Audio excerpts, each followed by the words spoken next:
Bueno, a mí me dijeron que iban a entrar un poco más temprano porque algunos tenían clase a las 2 de la tarde. Entonces, por eso que abrí el link a la 1:20. Voy a comenzar en estos momentos ya la recuperación. Si no ingresan más alumnos, ¿qué puedo hacer? Yo ya lo propuse ya. Solamente dejaré grabado ello y tomaré en cuenta la asistencia nada más. ¿Sí? Así que ahorita comienzo. ¿Sí? Un momentito.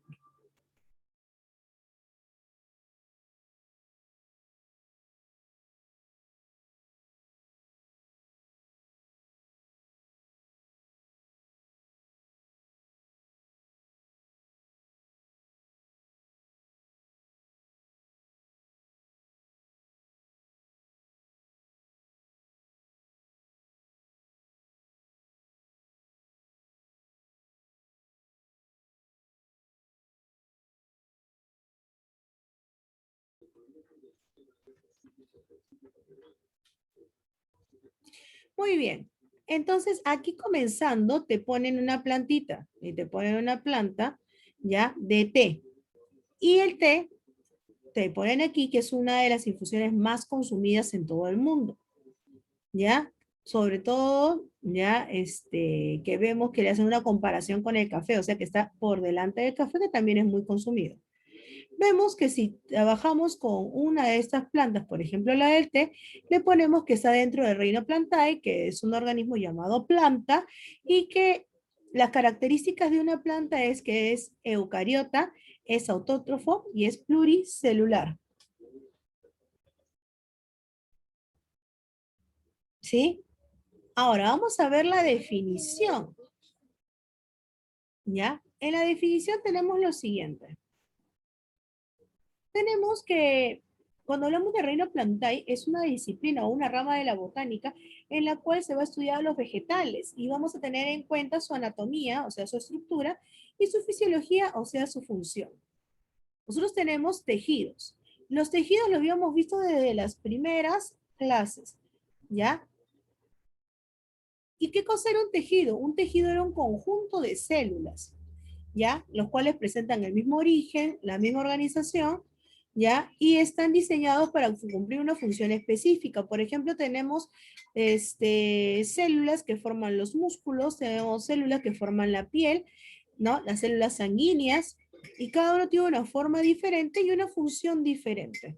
¿Ya? Entonces tiene funciones específicas. Vamos a ver la clasificación, porque ahorita estamos hablando ya no de células sanguíneas, ni de células cutáneas, ni subcutáneas, no, estamos hablando de células del reino plantae, o sea, las células de las plantas, que estas van a formar tejidos.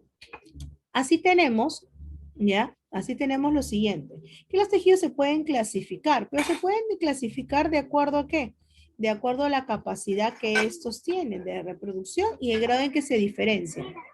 Aquí tenemos un cuadro que es lo que vamos a ver en un momentito, donde vamos a ver que los tejidos pueden ser apicales y laterales, y eso dependiendo, por ejemplo, de cómo ayuden al crecimiento de la planta. Y eso lo vamos a ver en un momento, ¿no? Después tenemos, dependiendo de su función, de, algunos cumplen la función de proteger a la planta, otros de sostener a la planta, quiere decirle de darle pues la forma que tienen, ¿ya? Y poder darle pues por ejemplo una estabilidad. Cuando hay más viento, por ejemplo, en algunas zonas, las plantas, hay un tejido que vamos a ver ahora que van a desarrollar para poder anclarse mejor a la tierra. Hay tejidos fundamentales que cumplen con la función de la fotosíntesis, que es lo fundamental en las plantas. Hay tejidos vasculares que contienen el xilema y el floema, que son estructuras que sirven para ayudar a trasladar lo que son el agua, las sales minerales, que sería la savia bruta, o la savia elaborada, que es ya después de haber hecho la fotosíntesis. Los tejidos meristemáticos. Tenemos acá dos. Tenemos el apical y el lateral. Cuando hablamos de apical, ¿ya? Cuando hablamos de apical es aquel que hace crecer a la planta de manera longitudinal. Por ejemplo, acá tenemos una plantita. ¿Ya? Acá tenemos una plantita.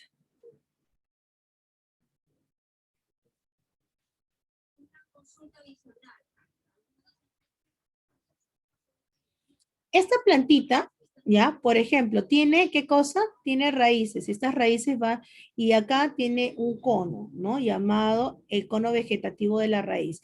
Y esto va a hacer que crezca, pero hacia abajo, hacia la tierra. Pero por otro lado, por ejemplo, esta plantita, su tallo creció hacia arriba. Entonces, esto de acá es longitudinal y va a tener, por ejemplo, le sale acá una hojita, ya, también longitudinal. Tú pones un frejolito en un algodoncito, dentro de un vasito para tu experimento de ciencias. Pasa el tiempo y el frejolito ya comienzan a salirle brotes, raíz y después va creciendo también por acá. Pasa el tiempo y acá está el frejolito, acá están las raíces. ¿Ya? Y esto de acá sería un crecimiento longitudinal, o sea, apical o primario, ¿sí? Pero también pasa de que tú ves este de aquí, lo ves delgadito, pero pasa el tiempo y vas a ver que se va engrosándose el tallo, y cuando se va engrosando es otro tipo de crecimiento, que es lateral. Y el crecimiento lateral se da por medio de otro tejido, o sea que tienes dos tejidos. Uno para el longitudinal, que se llama primario, meristemo primario. Y otro para el lateral, que se llama meristemo lateral.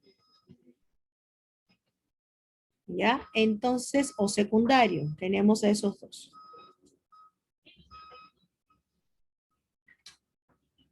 ¿Ya? Entonces ya sabemos que, por ejemplo, para este lado los tejidos, ¿ya? Que hacen que crezca lateralmente, son secundarios o laterales, y los que hacen que crezcan longitudinalmente son primarios o apicales. Después de eso tenemos a los tejidos, ya según las funciones que cumplen. Por ejemplo, cuando cumplen una función de protección, tenemos ¿a quién? Tenemos a epidermis, por ejemplo. El tejido epidérmico. Del tejido epidérmico podemos ver ya que es exclusivamente en las partes jóvenes de la planta. Quiere decir que si hay partes jóvenes, también hay partes adultas de la planta. Se encuentra formado por células vivas, no tienen color y su forma puede variar. ¿Ya? Entonces son células oclusivas, o también se le llaman estomáticas. ¿Y por qué se le llaman estomáticas? Porque tienen como unos poros, ¿ya?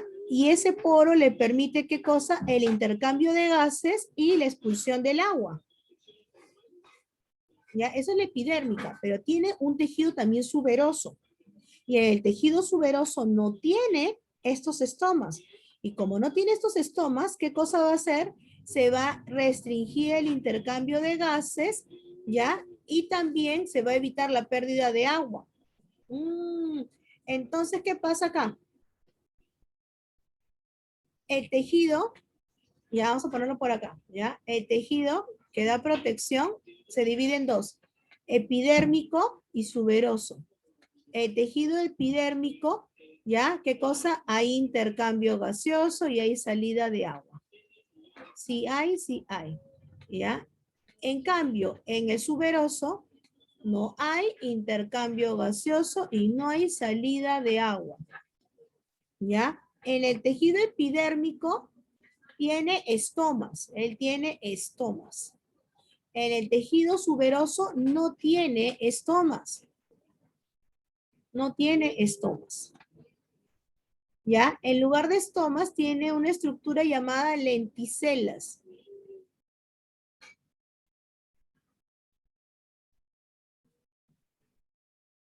Tengo al tejido ahora sostén, que es el que permite dar el soporte, el armazón, el esqueleto a la planta, así como la columna vertebral nos da soporte a nosotros. Por ejemplo, acá tengo a dos, que es el colénquima y el esclerénquima.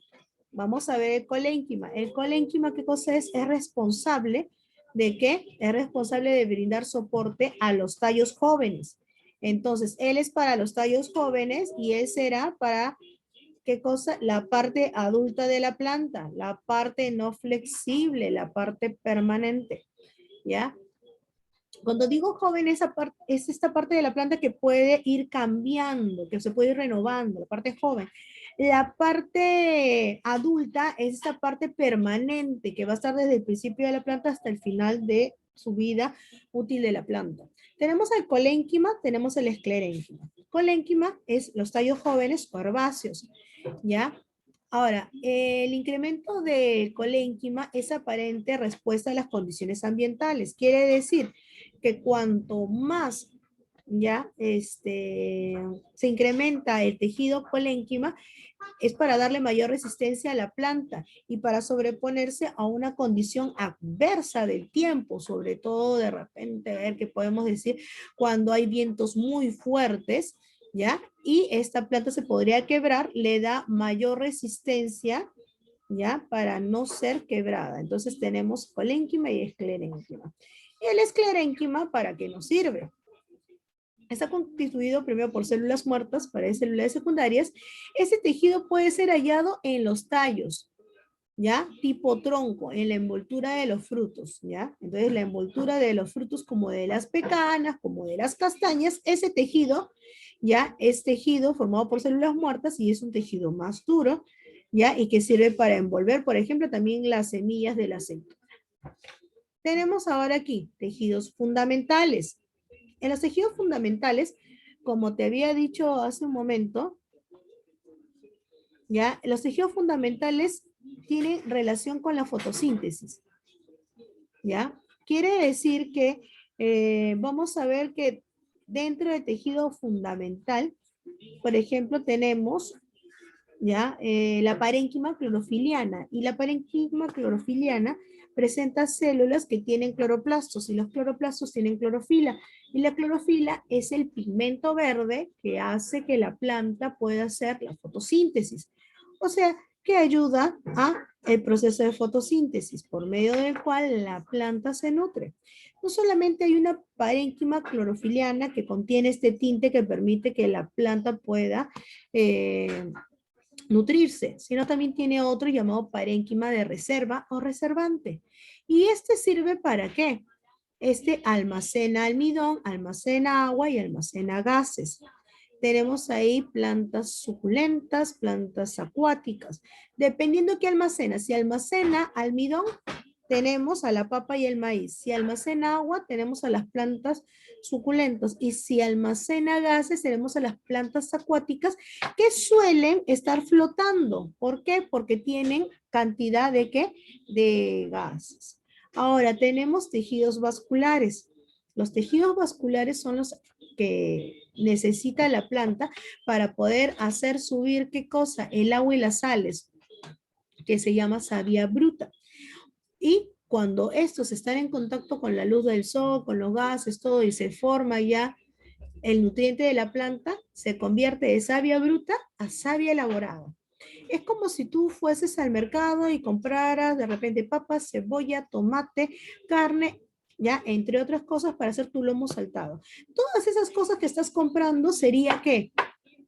Sería como tu savia bruta, ¿no? Porque todavía no ha sido procesado. El producto que vas a consumir, que va a ser el lomo saltado, va a ser tu savia elaborada. Y eso pasa con la planta. La planta sube por medio de sus raíces, ¿ya? Sube por medio de sus raíces el agua y las sales, ¿ya? Y las sales minerales. Sube ellos dos, ¿ya? Y estos dos juntos, se le llama savia bruta. El momento que se pone en interacción con la luz del sol, ya con el CO2 y todo ello, se forma la savia elaborada.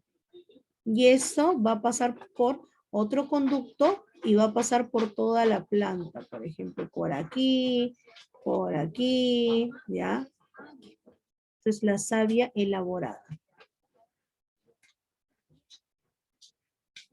Y esos dos conductos se llaman, uno se llama xilema y el otro se llama floema.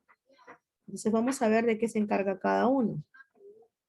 Tenemos el xilema. El xilema es la reunión de los vasos leñosos que están constituidos por células muertas y se encarga de conducir el agua y las sales, o la savia bruta. Quiere decir que cuando tengo, ya acá otra vez, cuando sube, ya, el agua y sales, ya, cuando sube agua y sales, sube por el xilema, ya, sube por el xilema. Pero cuando estamos hablando del floema, quiere decir que los vasos, ya no los vasos leñosos, sino los vasos liberianos o llamados cribosos, ya, que constituyen el floema que van a hacer, ya, por ejemplo, esta de acá es la planta, ya, por acá tiene, ya, tiene acá una hoja, ya, y así. ¿Qué cosa va a pasar? Que la savia elaborada va a ir por acá, va a ir por acá, va a conducirse por donde lo necesite la planta. Y eso que se conduce es la savia elaborada. ¿Y por dónde se conduce? Por medio de floema. O sea que tenemos dos tejidos, xilema y floema. El tejido xilema está compuesto por vasos leñosos. El tejido floema por vasos liberianos o cribosos. Por el xilema pasa ¿qué cosa? Agua y sales minerales, llamado savia bruta, ¿ya? Que sube para transformarse en una savia elaborada que va a ser luego trasladado por medio de un tejido floema compuesto por vasos liberianos o cribosos. Muy bien, sigamos. Ya estamos terminando. Ya tenemos tejidos secretores. ¿Y qué secretan? Pueden secretar resinas, látex, esencias o aceites. Entonces secretan hacia al exterior. ¿No es cierto? O sea, por ejemplo, tú tienes de repente, tienes tu colonia, ¿no? O tu mamá tiene su colonia, o tú, no lo sé, y esta colonia te dice esencia de, y entonces puedes decir esencia de rosas, olor, a sándalo, o a cualquier planta, y de ahí están sacando las esencias, ¿ya? O a violetas, ¿ya? O a pimienta, por ejemplo, los, de productos, por ejemplo, llamados Natura, veo que tienen esencias de muchas, ya, de muchas flores, pero también de otros que no están utilizados, por ejemplo, la pimienta, ¿no? También lo tiene por ahí, ¿ya? También el cacao, también de la maracuyá y entre otros. Entonces, esencias, sacan las esencias para poder hacer perfumes. Después hay una lectura acerca de la maca, en el cual vemos que la maca crece a grandes alturas, que la maca era considerada como un producto para los nobles nada más, y los nobles utilizaban la maca. Después de la llegada de los españoles, la maca se vino a menos, ya no se utilizaba la maca, estaba a punto de desaparecer, hasta que una persona, ¿ya? Se le ocurre, felizmente, pues otra vez ponerla, ¿ya? Ponerla de moda, por decirlo así, revalorarla, ¿ya? Y esta persona es la doctora, ¿ya? La doctora Gloria Chacón, ¿ya? Ella va a revalorar esto, se va a estudiar en las diversas universidades acerca de los beneficios que tiene, que muchos lo utilizan para la desnutrición, osteoporosis, el estrés, el SIDA, la tuberculosis, ¿no? Ya para que estos males, si no completamente palea, detenerlos o puede ser paliarlos. O sea, quiere decir que, por ejemplo, en el caso decía, no lo cura, pero por lo menos ayuda a tener una mejor vida. ¿Ya? También la maca también nos sirve para la formación y maduración de nuestros glóbulos rojos, ¿sí? Entonces la maca es importante y la maca es una planta muy importante de nuestro país, por eso que es mencionada en este texto. La tarea domiciliaria, todo como siempre está en el texto y puedes ir marcándolo, ¿ya? Puedes ir marcándolo, llenándolo y me mandas esta hoja, que sería la hoja 8, porque en la última hojita ya está el glosario, que es ¿qué cosa? los términos no tan conocidos que aquí te digo qué significan. Bueno, Brian, ha sido un gusto. Muchas gracias porque has ingresado. ¿Sí? Cualquier duda o pregunta, me conversas, me hablas por de repente la plataforma, por correo, por el WhatsApp, ya si tienes alguna duda. Esta clase va a ser grabada y la voy a poner en mi canal de YouTube y en la plataforma. Cuídate mucho.